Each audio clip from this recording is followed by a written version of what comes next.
baby steps. We're making baby steps. Okay, moving on with parts of the cell. So we talked yesterday about the nucleus and the smooth ER, the rough ER, things like that. Now we're moving on to the other parts, the other organelles, and we're going to look at the mitochondria. Now this one is the one that everybody remembers, but it is important, yeah, the powerhouse. It is important to go over it because our next unit is probably one of the harder units. It's on cell energy, and it's one that a lot of people do struggle with. So the mitochondria is considered the powerhouse of the cell. It is a double membrane organelle, just like the nucleus was a double membrane, and also the chloroplast. But the mitochondria and the chloroplast, we're going to go really in depth with in our next unit when we talk about photosynthesis and cellular respiration. So nearly all eukaryotic cells, including plants, have mitochondria. So this is a misconception that a lot of people, again, kind of forget, is that with plants, they go through photosynthesis. We all kind of know that they take the energy from the sun, turn it into energy that they can use. Then they don't realize that, oh, mitochondria is the powerhouse. Well, plants use the energy from the sun with chloroplasts. Well, plants also have mitochondria. So we will go over that more next unit, and we'll get more in depth with that next unit as well. I'm not expecting that to do that. A little aggressive there. Well, I thought it was just gonna like come off like it normally does, and it came with it. I was like, whoa.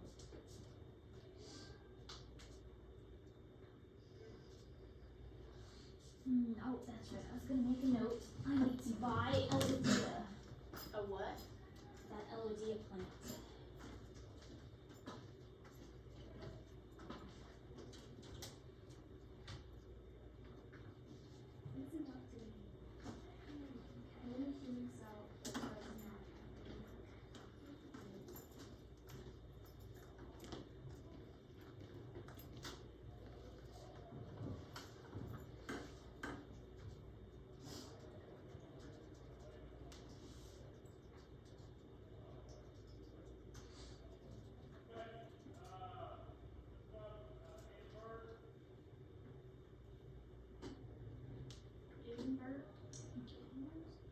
Are we good with this? Yeah. Alright, so this is what the mitochondria look like. The folds of the inner membrane here are really important, and this is what it looks like under the microscope. Obviously, ours did not look like that. But all of these little folds are super important for the processes that we'll talk about in our next unit of photosynthesis. Again, we're not getting into that now. We'll talk more about that in our next unit. All right, plastids. These are double membrane bound organelles as well. And the most common one we hear about all the time is chloroplasts. Now there are other ones we mentioned in our lab, which was chromoplast and amnioplast. I just realized I forgot to show the video on the other slide. We'll go back to that in a moment. But plastids are things that carry special pigment colors that not only give the plants color, that's not their main purpose. The purpose of the plastids is to assist the plant in other ways. So chloroplasts are going to help the plant with photosynthesis. But the carrot we looked at had the orange plastids. That's very loud. They had the orange plastids because they were making the carrot more visible color to assist it with the orange color isn't good for photosynthesis, but it helps the plant with containing other things like starches and stuff like that.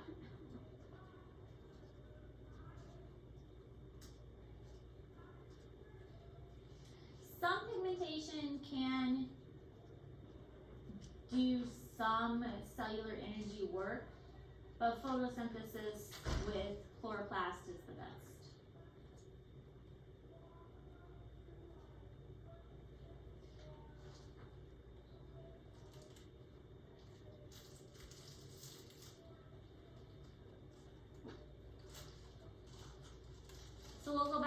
watch the mitochondria video that I missed.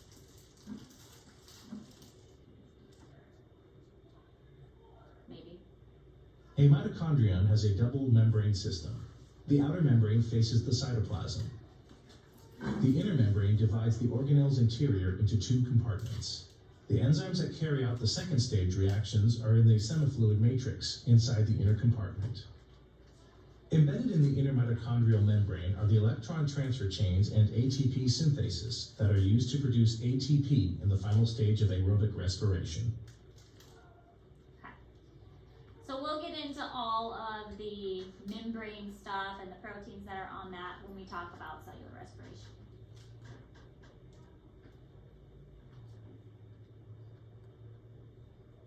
Inside a plant leaf, we find layers of photosynthetic cells. These cells contain many chloroplasts. These are the organelles of photosynthesis in plants and many protists. A chloroplast has three membranes.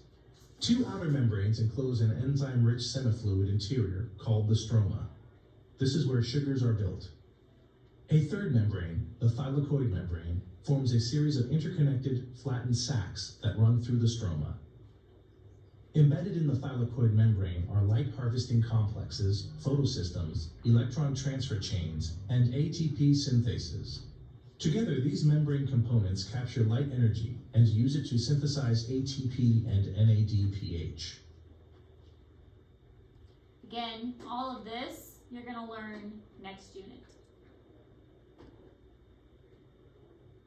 Alright, but this is what the chloroplast looks like up close. So you might have seen some chloroplast in your plant leaves, but it probably didn't look like that.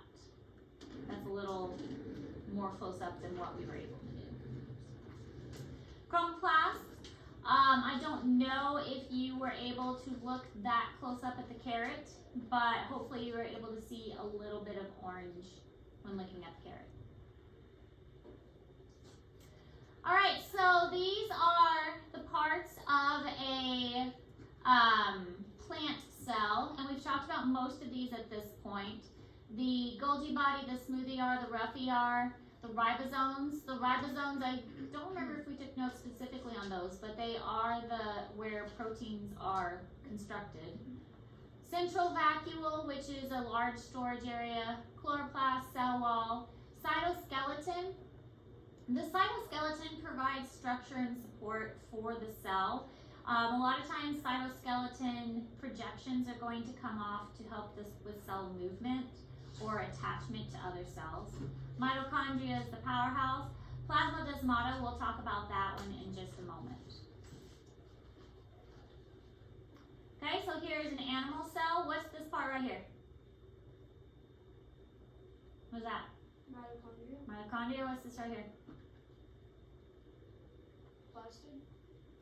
Plastid's a good guess, but not plastid. Only animal cells have these.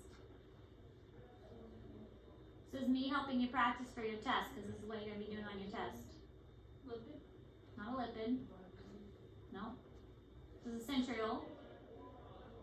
Centrioles are only found in animal cells, and they are responsible for helping things align during the mitosis process. Okay, so what are these spiky things here?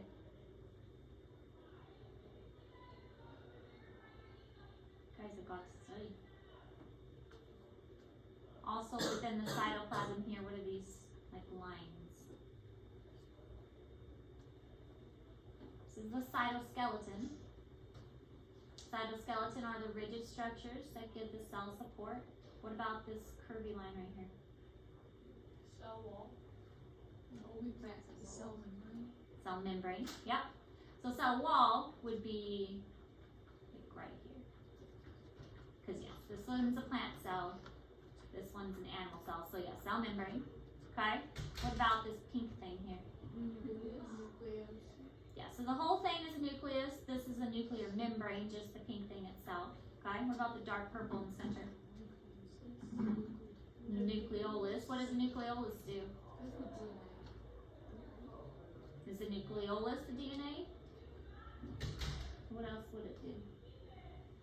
I said don't get it confused. Just because it's in the nucleus doesn't mean it has anything to do with DNA.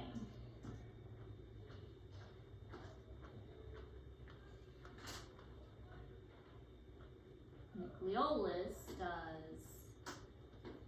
We're ribosomal subunits. Ooh. Ribosomes are made. Nucleolus makes ribosomes. Okay? What is this? Well, those are those weird, like, I can't think of the name. Chloroplasts? Yeah, chloroplasts. Not chloroplast, because this is a what? Animal cell does not have chloroplast. What is it? Golgi body. Okay. Golgi body. What's a Golgi body do? Transport stuff. So what are these little things then? Golgi apparatus. Well, they come off of the Golgi apparatus. So they would be, starts with a V. Vacuoles. Little tiny vacuoles, which are called Miniature vacuoles. V-E... Vesicles. What? Vesicles. Vesicles. Vesicles. Okay? So, what's this one here? That's the ER. That's ER. Rough ER. What does ER stand for? Endoplasmic. Okay? What does the rough ER do? What the?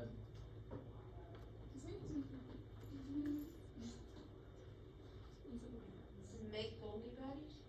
Not Golgi bodies. Modifies polypeptides as they come out of the nucleus and are transferred to a ribosome. That's a very good definition, but do you know what it means? Continuous system of substances It means it helps to make proteins by changing them up before they become proteins. It's a very good definition, but it doesn't do you any good if you don't understand what the definition means. Okay, what's this here? Smooth ER. ER, and what does that do? Makes lipids. Okay, hopefully you know what that means. Hopefully you remember what a lipid is, because that's on your test too. What's a lipid? A steroid with a tail. Okay, Steroid with a tail. what's the head though? What is the head? Because they have a tail, but what's the head? Starts with a G. Fat. Oh, Golgi body. No? Glucose. Not glucose. Glucose is a what? sugar. Sugar, which is a type of macromolecule that is starts with a C. Monosaccharide. Yeah, but I'm looking for the name of that group. Carbohydrate. There you go, carbohydrate. Okay. Remember, you have to identify pictures of those too. We're good. Well, that's why I'm going over these things. That's why we're doing this. I'm just gonna print off the papers and everything. All right, what's this thing right here? That's that. Starts with an L. Libosome. Lybosome. It's a libosome. Lysosome. Lysosome. I was close. Lysosome. What is a lysosome? It like breaks down the waste and stuff. Yes, there we go. So it breaks down waste. Okay. I haven't studied my quizzes. Cytoskeletons. Okay. Nucleus with the nuclear envelope and DNA in there, a nuclear membrane. We got some ribosomes. The ribosomes are going to make the proteins. We've got rough ER, and then we've got smooth ER, and we've got the Golgi body and the lysosomes. We've got a plasma membrane or cell membrane. We've got some centrioles and mitochondria. Okay. And this is in Google Classroom. Same with the other one, the plant one. All right, cytoskeleton, a network of interconnecting proteins, and they're going to support, organize, they're going to move them, and they are going to have structures like cilia and flagellum. Remember we talked about flagellum on the prokaryotic cell. Also another thing you're going to need to know, what is a prokaryotic cell and eukaryotic cell, how are they different? Does not have a membrane-bound nucleus. But the cytoskeleton is like the flagella, the cilia, but there's other things like when we talk about mitosis, it's going to have spindle fibers, structures that support it and give it a little bit of shape. Wait, what's the difference between a prokaryotic and an eukaryotic cell? Prokaryotes have a members bound. No, is that the question? Yes, that was one of the questions that Riley answered so nicely. We only won. It's the only The one I question. actually knew. It might be a good question for a test. It might not. Who knows? Well, I know the answer. I was like, I don't want to put eukaryotic and then it be something. What is an example of a prokaryotic cell? Bacteria. Bacteria. See, you're getting some of them.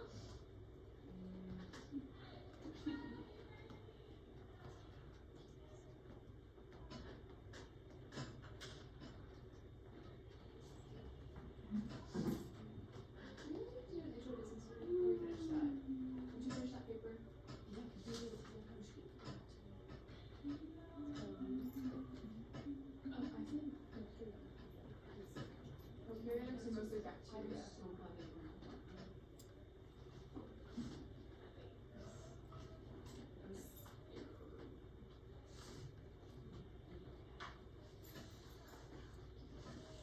A microtubule is a straight, hollow cylinder built from tubulin monomers.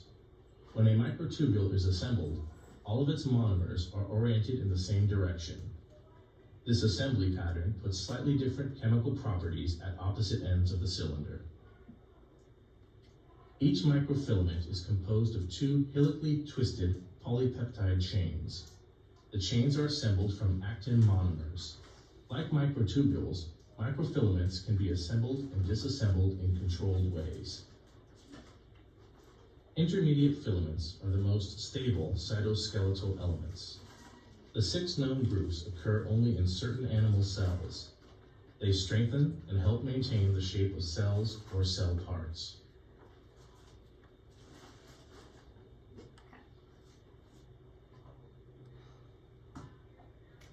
So microtubules, microfilaments, and intermediate filaments, they're basically all part of the cytoskeleton, and they just help the cell to move. So the microtubules involved with movements, microfilaments reinforce the cell membrane, and the intermediate filaments just help to be more stable and structurally supportive.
Did we all get this? No. Nope. Okay.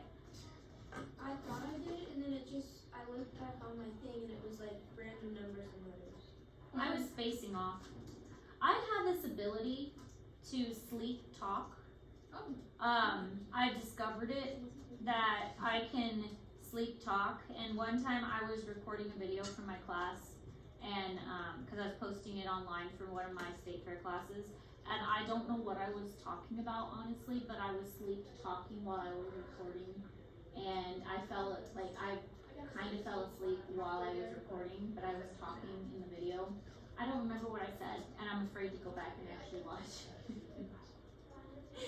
And then, one of these nights, I was so tired. I was trying to write a paper. Apparently, I can sleep type too. Oh. And I was typing. Is it like actual English or is it just? No, I was typing, but then I was like half dreaming, and I was typing, and then suddenly I was typing something about one of my birds in the cage, and I was like, I went back and I read it, and I was like, Oh. what? So cute. So when I when I get really tired. Apparently I do some funny things. I sleep talk and I sleep type. And then one time I was calling my son on the way home and I was trying really hard to stay asleep. And I asked him some funny question about something. He's like, Mom, are you okay? And I'm like, I think so. It was pretty funny. And then another time I was really tired and I was trying to teach a class, and at that time it was because my mom was in the hospital and I was up all night with her in the hospital, and I was trying to teach an online class, and I'm like, you know what, guys, I'm just ending the class early. They're like, it's okay, just go.